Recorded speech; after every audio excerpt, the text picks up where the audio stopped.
dear students, welcome to our channel Learn with Pradnya Pandit. So today we are going to start our new topic, that is concept of liberalization. Hope you can see my screen here as well. So let's start without wasting our time.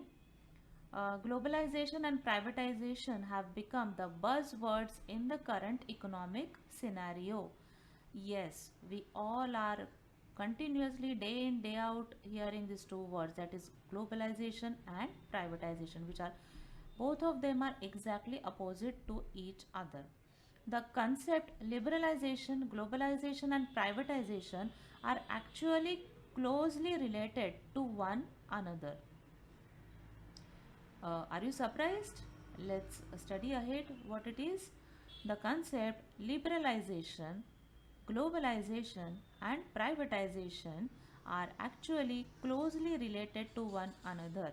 It means they are not same, as the name itself suggests. They are exactly opposite to each other, but yes, they are interconnected.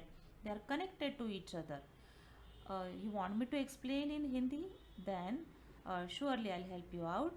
Liberalization, that means liberty. Globalization, that means one thing which is globally accepted or globally recommended. और privatisation, कोई भी company कोई भी organisation अगर private हुई है, सो ये these three different words, they all are connected to each other. Short form में, in short form we know this as LPG phenomena: liberalization, privatization and globalization. Shortcut में we'll call it as LPG. So this LPG phenomena was first initiated in the Indian economy in 1990. Okay, remember this year. That means this is not the ancient economics yeah, ancient foundation course term. This is recently introduced in 1990 in Indian economy, when the Indian economy experienced a severe crisis. Yes, in economics we have studied, and in this year also you will study that 1990, this is the year where we faced a severe crisis, lot of losses everywhere. There is slacks, there was a slack situation. There was decline in country's export earnings, national income and industrial output. Okay, when we say that India or a country or a nation was facing a loss, that means what? In a layman's language, facing a loss means getting less revenue. Income कम होता है and cost अगर ज़्यादा होती है, so obviously we that situation we call it as a loss situation. So loss हो रहा था, मतलब क्या हो रहा था? Countries export earnings were declining, export कम हो रहे थे अपने. National income was also low at that time and industrial output was also low. We were facing crisis in all these parameters. Our export were less, national income dropped down, our industrial output was also very less. The government had to seek aid from IMF to resolve its debt problem. Okay इतना problem हो गया था कि government को IMF, what is IMF? Monetary fund. Okay, international monetary fund से भी had to take loan at that time.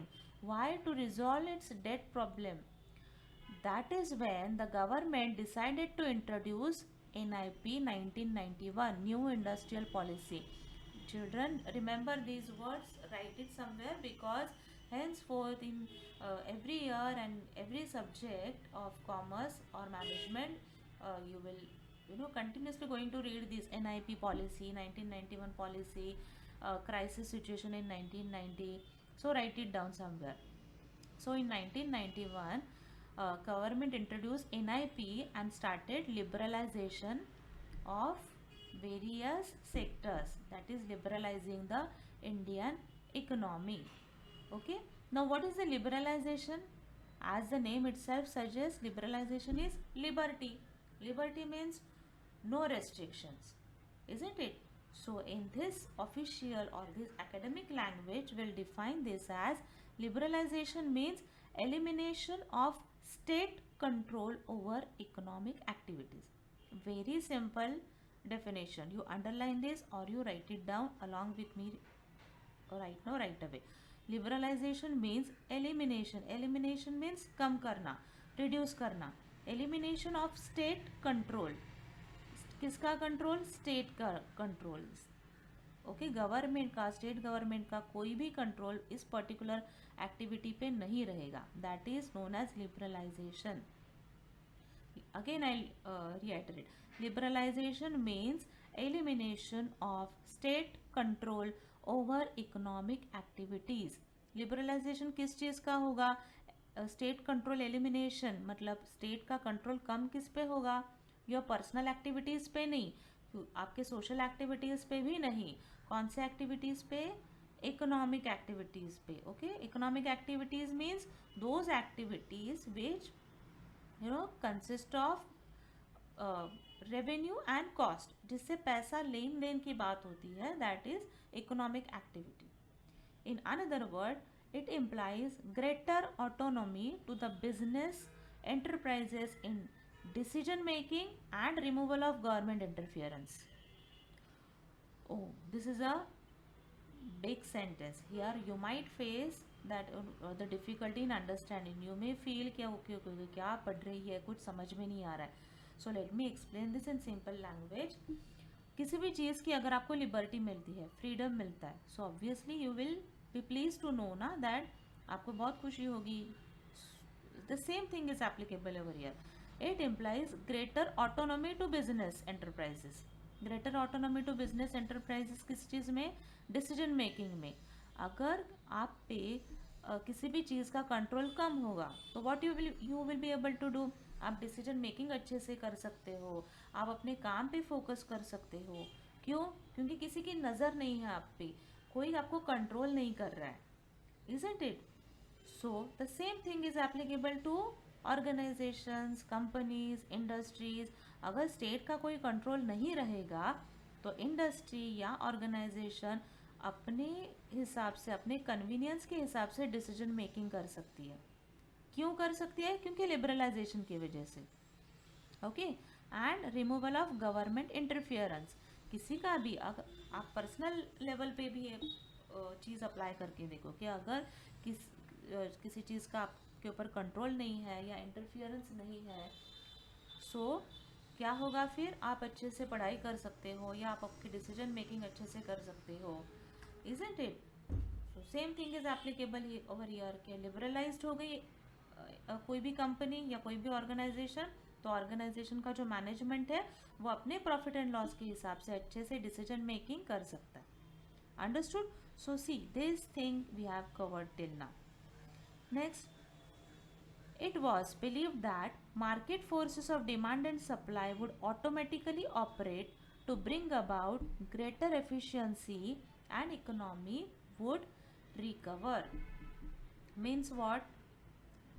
Okay, this was assumed at that time that अगर liberalize हो गई कोई भी इंडस्ट्री या कोई भी सेक्टर तो क्या होगा?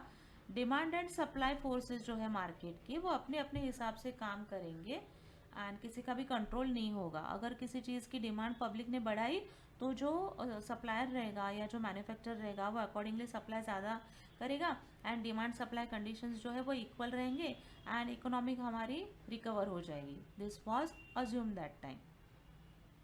Fine. This was to be done internally by introducing reforms in the real and financial sectors of the economy and externally by relaxing state control on foreign investment and trade. Wait. So this thing we'll again read in detail. Till this what we studied that liberalization is necessary. Liberalization से क्या फ़ायदा होता है?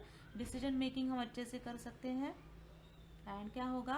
Demand supply conditions जो है वो perfectly match होंगे तो प्रॉफिट होगा. इकोनॉमी जो भी लॉस सिचुएशन थी उससे वो रिकवर होगी.